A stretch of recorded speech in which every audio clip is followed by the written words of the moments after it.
നിങ്ങളല്ലേ വനിതാ പോലീസിന്റെ വസ്ത്രത്തിൽ കയറി പിടിച്ചത് എന്ന് ചോദിച്ചപ്പോൾ അതിനാണ് കൈരളിയുടെ ക്ലാസ് വേണ്ട എന്ന് രാഹുൽ മാങ്കൂട്ടത്തിൽ പറഞ്ഞത്. ഇപ്പോൾ അനുരാഗ് ഒരിക്കൽ കൂടി ചേരുന്നു. അനുരാഗ്, എന്താണ് ആ പ്രവർത്തകർ അനുരാഗിന് നേരെ പാഞ്ഞെടുക്കാൻ കാരണം? ഇപ്പോൾ എത്ര പേരാണ് അനുരാഗിന് നേരെ അക്രമം അഴിച്ചുവിടാനായിട്ട് എത്തിച്ചേർന്നത്?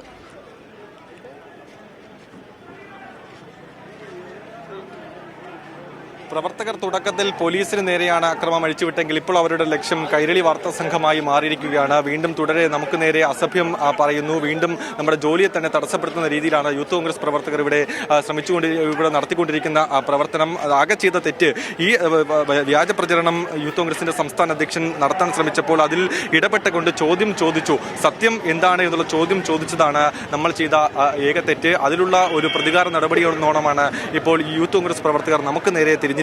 എന്തായാലും പോലീസിന് നേരെ ഒരു സംഘം, കൈരളി വാർത്താ സംഘത്തിന് നേരെ ഒരു സംഘം തിരിഞ്ഞിരിക്കുകയാണ്. എന്തായാലും ആ രീതിയിൽ അക്രമസമരം ഇപ്പോഴും തുടരുകയാണ്. സിജു, ഇപ്പോൾ അവിടെ എവിടെയാണിപ്പോൾ ഈ പ്രവർത്തകർ തമ്പടിച്ചിരിക്കുന്നത്? നിലവിൽ പോലീസ് സ്റ്റേഷനിലേക്ക് അവർ ഏതെങ്കിലും തരത്തിലുള്ള അക്രമം നടത്തുന്നുണ്ടോ? ഇവർ ഇപ്പോൾ ഏതോ ഒരു സ്ഥാപനത്തിന് മുന്നിൽ ഇരിക്കുകയാണെന്നുള്ള നമുക്ക് ദൃശ്യങ്ങളിലൂടെ മനസ്സിലാക്കാൻ കഴിയുന്നത്. എന്താണ് അവിടെ നിന്ന് നമുക്കിപ്പോൾ മനസ്സിലാക്കാൻ എടുക്കേണ്ടത്? ആ ദൃശ്യങ്ങളെ എന്താണ് സൂചിപ്പിക്കുന്നത്? നിലവിൽ അവിടെ ഈ യൂത്ത് കോൺഗ്രസ് പ്രവർത്തകരാണോ ഇരിക്കുന്നത്? പോലീസിനെ അവിടെ കാണുന്നതുമില്ല. എന്താണ് അവരുടെ അടുത്ത അക്രമത്തിനുള്ള പ്ലാൻ ബി? നേരത്തെ അനുരാഗ് പറഞ്ഞതുപോലെ പ്ലാൻ എയും ബിയും കഴിഞ്ഞു, ഇനി പ്ലാൻ സിക്കുള്ള പുറപ്പാടാണോ?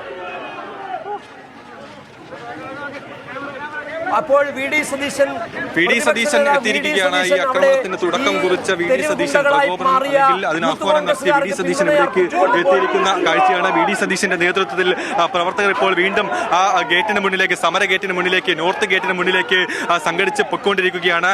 അവിടെ അടക്കം ഇപ്പോഴും നമ്മൾ കണ്ട കാഴ്ച, വനിതാ പോലീസിനെ അടക്കം തടഞ്ഞു വെച്ചുകൊണ്ട് ഈ പ്രവർത്തകർ അവിടെ പ്രതിരോധം തീർക്കുന്ന അല്ലെങ്കിൽ ഉപരോധം തീർക്കുന്ന സാഹചര്യമാണ് അവിടെയും കണ്ടത്. ഇപ്പോൾ വി ഡി സതീശൻ ഇപ്പോൾ ഇവിടേക്ക് എത്തിയിരിക്കുകയാണ്. വി ഡി സതീശൻ പക്ഷേ കാറിൽ കയറി പോകുന്നു എന്നാണ് മനസ്സിലാക്കുന്നത്. എന്തായാലും സിജു സൂചിപ്പിച്ചതുപോലെ തന്നെ മറ്റേതോ പ്ലാൻ ഇവർക്ക് ചെവിയിൽ ഓതിക്കൊടുത്ത ശേഷം മടങ്ങുകയാണ് പ്രതിപക്ഷ നേതാവ് എന്നാണ് മനസ്സിലാക്കുന്നത്. എന്തായാലും പ്ലാൻ എയും ബിയും അവർ പ്രയോഗിച്ചു കഴിഞ്ഞു. പക്ഷേ പ്ലാൻ ബി വീണ്ടും പാളിപ്പോയി. പ്ലാൻ എയും പാളിപ്പോയി, പ്ലാൻ ബിയും പാളിപ്പോയി. പോലീസിനെ കൊണ്ട് ലാത്തി ചാർജ് നടത്താനുള്ള പ്ലാൻ എ അത് പാളിപ്പോയി. രണ്ടാമത് വനിതാ പോലീസ് അല്ലെങ്കിൽ പുരുഷ പോലീസിനെതിരെ നടത്തിയ വ്യാജ പ്രചാരണം, അത് നമ്മുടെ ചോദ്യത്തിലൂടെ തന്നെ അത് പാളിപ്പോയി. പ്ലാൻ സി എന്തായാലും ഇപ്പോൾ പ്രതിപക്ഷ നേതാവ് ചെവിയിൽ ഓതിക്കൊടുത്ത ശേഷം ഇപ്പോൾ കാറിൽ കയറിയിരിക്കുകയാണ്. എന്തായിരിക്കും അടുത്ത ഇവരുടെ നീക്കം എന്നുള്ളതാണ് മനസ്സിലാക്കാൻ സാധിക്കാത്തത്. എന്തായാലും പ്രതിപക്ഷ നേതാവ് പോയ ശേഷമായിരിക്കും അടുത്ത അതിക്രമ സമരം അല്ലെങ്കിൽ അക്രമത്തിലേക്ക് അല്ലെങ്കിൽ അടുത്ത ഏതെങ്കിലും വ്യാജ പ്രചാരണം ആരോപണവുമായി യൂത്ത് കോൺഗ്രസ് പ്രവർത്തകർ രംഗത്തിറങ്ങുക. എന്തായാലും പ്രതിപക്ഷ നേതാവ്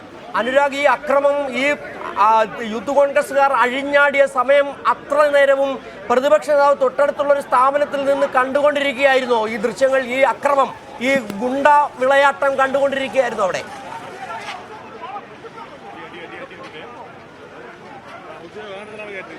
അതിനിടയ്ക്ക് ഈ സംഘർഷം നടക്കുന്നതിനിടയ്ക്ക് ഇവിടേക്ക് എത്തിയെന്നാണ് മനസ്സിലാക്കുന്നത്. കാരണം നേരത്തെ ഈ ഉദ്ഘാടന പ്രസംഗം കഴിഞ്ഞ ശേഷം വി ഡി സതീശൻ കാറിൽ പോകുന്നതാണ് കണ്ടത്. ഇപ്പോൾ ഈ വനിതാ പ്രവർത്തകരെ വി ഡി സതീശന്റെ ഔദ്യോഗിക വാഹനത്തിലേക്ക് കയറ്റിയിരിക്കുകയാണ്. എല്ലാ പ്രവർത്തകരെയും ഈ പോലീസിന്റെ